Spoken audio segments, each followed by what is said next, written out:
Good morning friends and welcome back to my channel. আজকে হচ্ছে শুক্রবার, আর শুক্রবার সকাল 11টা থেকে আমি আমার ব্লগ স্টার্ট করছি।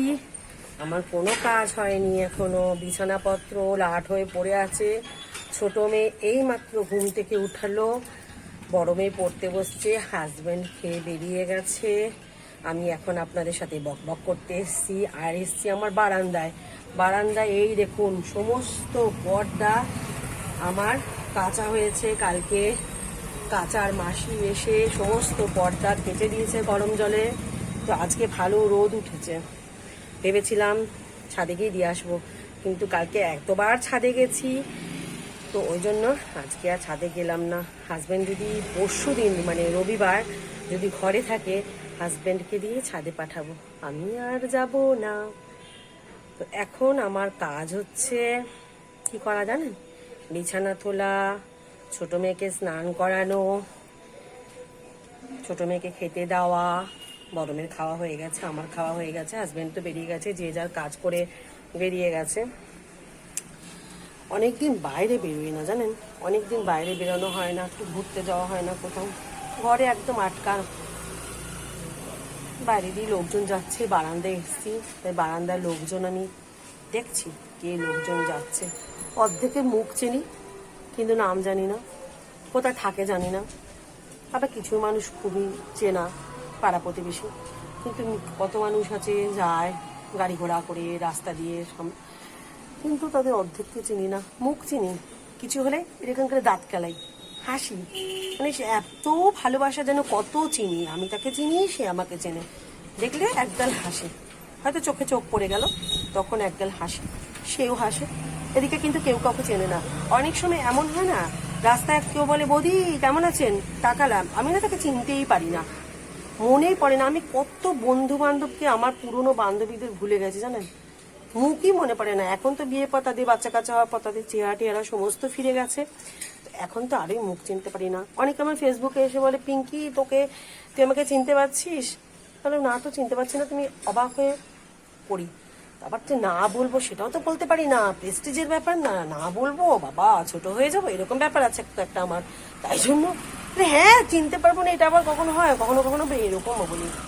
একদমই যাদের চিনতে পারি না তাদের ব্যাপার আলাদা, যাদেরকে মোটামুটি একটু একটু মনে হচ্ছে হ্যাঁ এই মুখটা আমার একটু একটু চেনা, তখন তবে হ্যাঁ চিনতে পারবো না কেন রে, আরে তোকে কি ভোলা যায় নাকি, এরকম বলে অনেক রিপ্লাই দিই জানেন তো।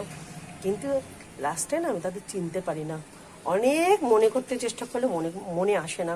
মানে খুব তাড়াতাড়ি ভুলে যায়, স্মৃতি খুব তাড়াতাড়ি ভুলে যায়, অতীত থেকে খুব তাড়াতাড়ি ভুলে যায়। একদিক দিয়ে ভালো জানেন তো, অতীত ভুলে যায়, অতীত যত মনে রাখবেন না তত কষ্ট বলুন সব কিছু মনের মধ্যে গেঁথে যায়, এই হচ্ছে ব্যাপার। তো চলুন আমার একটু ঘরের দিকে যাই, বারান্দা জামা কাপড় মানে পর্দাগুলো যে কখন শুকাবে আমি নিজেও জানি না, আজকে সারাদিন এখানে মেলা থাকবে। আর আমার এখন ঘরে কন্ডিশন তছনছ, দেখবেন যে এই মাত্র ঘুম থেকে উঠলো তো ছোট মেয়ে, এই দেখুন আমার বিছানাপত্র সব লাট হয়ে পড়ে আছে, বিছানাপত্র জানি না এখন তুলবো। স্নান করে এখন ছোট মেয়ে বাথরুমে গেছে, স্নান করে দেবো একবারে, তারপর খাইয়ে দেবো। বেলা হয়ে গেছে, এখন জল খাওয়া খেলে কখন ভাত খাবে বলুন তো, কখন ভাত খাবে? আমি লাগে একবারে ভাতটাই খাই দেবো, দুপুরবেলা একটু ফল কেটে দিয়ে দেবো, তাহলেই হয়ে যাবে। এখন আমি ভাতই খাই দেবো ওকে। দেখি রান্নাঘরের দিকে যাই, রান্নাঘরে কী কী রান্না হয়েছে আপনাদের সাথে শেয়ার করি চলুন। একটু নতুনত্ব যে কিছু ব্লগ করবো সেটা কিন্তু আর হচ্ছে না, মানে পরিস্থিতি সেরকম না, তো বেরোচ্ছি না সেরকম ভাবে। এখন অন্ধকার দেখছেন, আমার বলেছে না আমার এতে একদম লাইট ঢোকে না।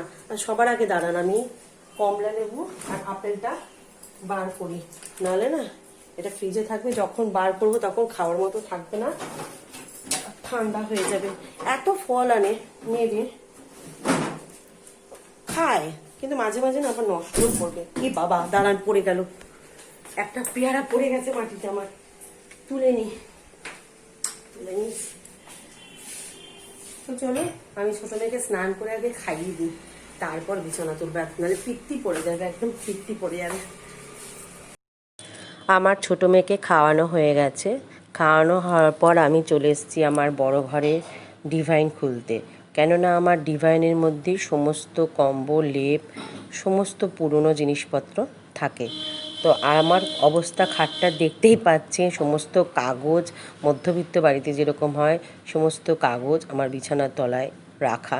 যখন কিছু পাই না বিছানার তলা তুললেই, তোষক তুললেই আমি পেয়ে যাই যেটা এখানে আছে। ফাইল তো আমার আছে, আমার হাজব্যান্ড খুব গুছানি, ফাইল টাইল সব কিছু ঠিকঠাক রেডি করে রাখে। আর এগুলো হচ্ছে ছোটোখাটো কাগজ যেগুলো আমাদের খুব কাজে লাগে, সেগুলো আমি বিছানার তলায় রেখে দিই। তো আমার ডিভাইনটা খোলা হয়ে গেছে। উপরেই দেখতে পাচ্ছেন একটা লেপ রয়েছে। আর এই ডিভাইনটা খোলা না খুব কষ্টকর, কেননা এর একটা হ্যান্ডেল ভেঙে গেছে অলরেডি। তো আমি কম্বলগুলোকে এখন কম্বলই বার করব, কেননা এখন আমি লেপ বার করব না।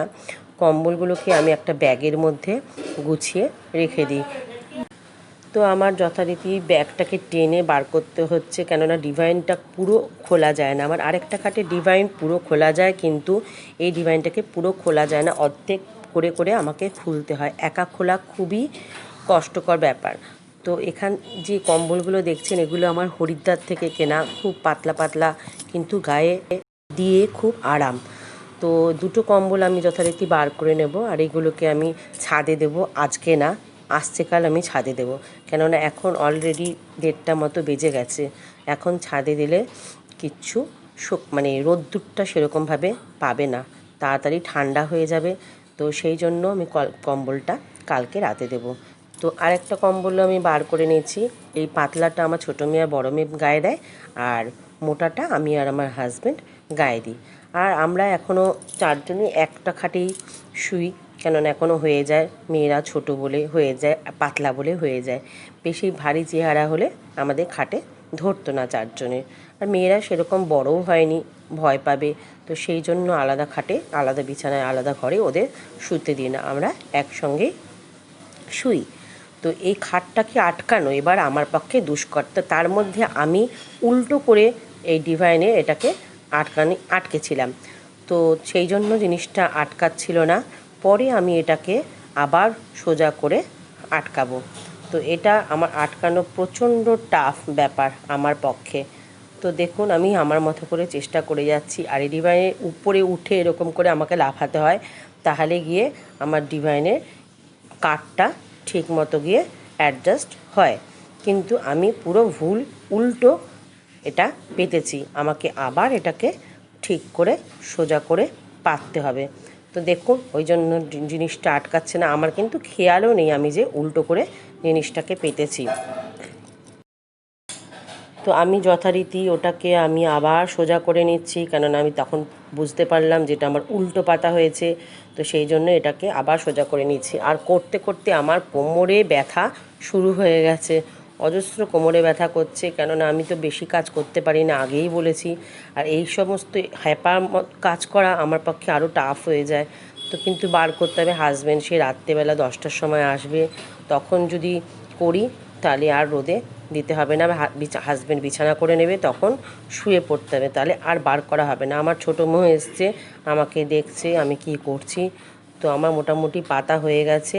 যে সমস্ত কাগজপত্রগুলো বাইরে ছিল সেগুলোকে আমি ঢুকিয়ে নিচ্ছি, ঢুকিয়ে নিয়ে আমি আমার তোষকটাকে পেতে দিয়েছি টান টান করে। এরপর আমি বিছানাটা যথারীতি তুলে নেব। আর আমার তো মাজা একদম ছিঁড়ে যাচ্ছে ব্যথাতে, কেননা আমি পারি না, একদম বেশি কাজ করতে পারি না। তো দেখুন আমার কম্বলগুলো বার করা হয়ে গেছে। এবার এগুলোকে নিয়ে গিয়ে আমাকে ছাদে আসছে কাল দিতে হবে। আজকে আমি ছাদে যাব না, আসছে কাল হাজব্যান্ডকে দিয়ে আমি পাঠাবো।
সকালবেলা ভ্লগটা করে দুপুর পর্যন্ত করে তারপর তো ফল খেয়ে ঘুমালাম। ফল খেয়ে ঘুমানোর পরে চাদর মুড়ি দিয়ে ছিলাম, আর উঠতে ইচ্ছা করছে না, চোখ খুলতে পারছি না। ছোট মেয়ে বড় মেয়ে ডাকছে, মা ওঠো, আমার তো ঘুম ভাঙছে না। ঘুম ভাঙলো, আমার স্টুডেন্ট আমাকে ফোন করেছে। তখন আমার ঘুম ভাঙলো, আমি ভুলেই গেছি ঘুমাতে ঘুমাতে আমার পড়ানো আছে। মানে কি বুঝতে পারছেন কি অবস্থা আমার? মানে শীতের মধ্যে চাদর মুড়ি দিয়ে না আর উঠতে ইচ্ছা করছে না ঠান্ডায়। আর বেশ ঠান্ডা লাগছিল, ঘুমানোর পর দেখবেন এমন ওয়েদারটা না এখন বেশ ঠান্ডা লাগে। তারপর উঠে চা ফা করলাম, একটু চোখে মুখে জল দিলাম, চা করলাম, একটু ম্যাগি করলাম, ম্যাগি ট্যাগি খেলাম। এখন যাব চিকেন হান্ডি করতে। চিকেন হান্ডি একটা নতুন রেসিপি দেখলাম। হ্যাঁ, একটা নতুন রেসিপি দেখলাম, হান্ডি। তো চিকেন হান্ডি করতে যাবো। জানি না প্রথম করছি কেমন, আমি ইউটিউব দেখে শিখেছি। এমনি জানি না, ইউটিউব দেখে শিখেছি। এখন শুধু এমনি চিকেনই জানে। না জানি, আমি ইউটিউব দেখে ঘেটে ঘেটে শিখি, সত্যি কথা বলতে।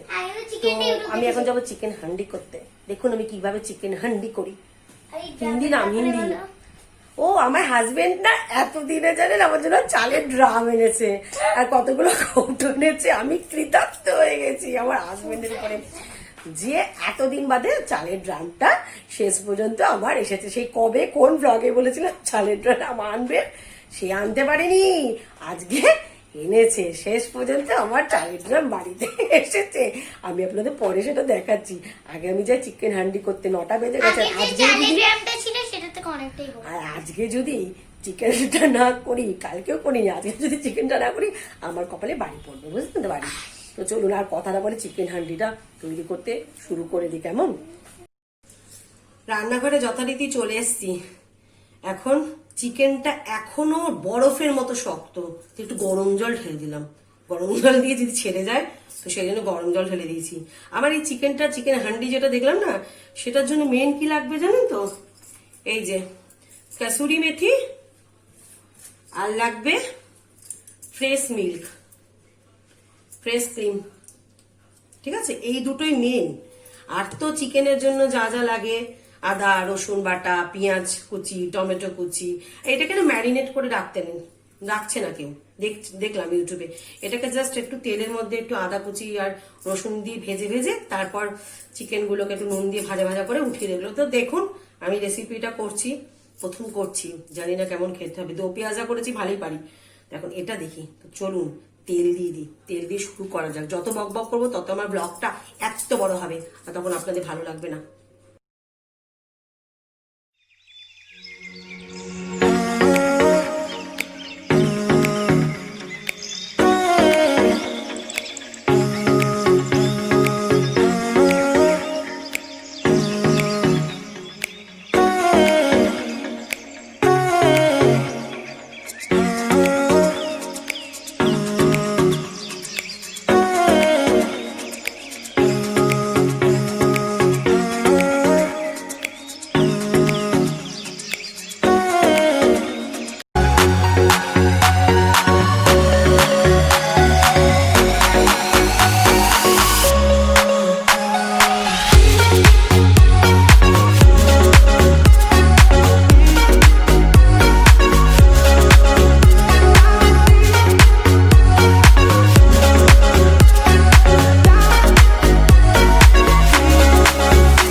আমার রান্না শেষ।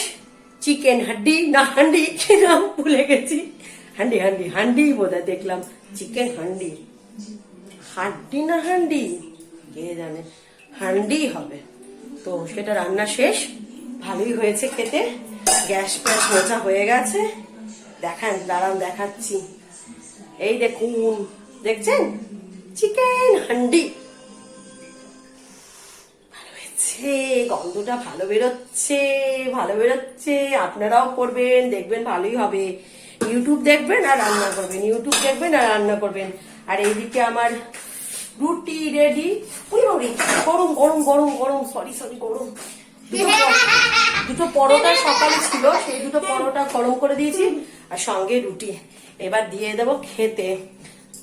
খাওয়া দাওয়া হয়ে গেলে ব্যাস, দেখছেন কিরকম ডিস্টার্ব করে, দেবো মার। খাওয়া দাওয়া হয়ে গেলে ওষুধপত্র খেয়ে লেটে যাও, আবার কালকে সকালবেলায় ওঠো। ঠান্ডার মধ্যে তো উঠতে ইচ্ছা করে না, এই শীতকালে দেখবেন কেউ কারো উঠতে ইচ্ছা করে না। আমি কেন, কোনো ব্যক্তিরই লেপের তলা থেকে উঠতে একদম ইচ্ছা করে না।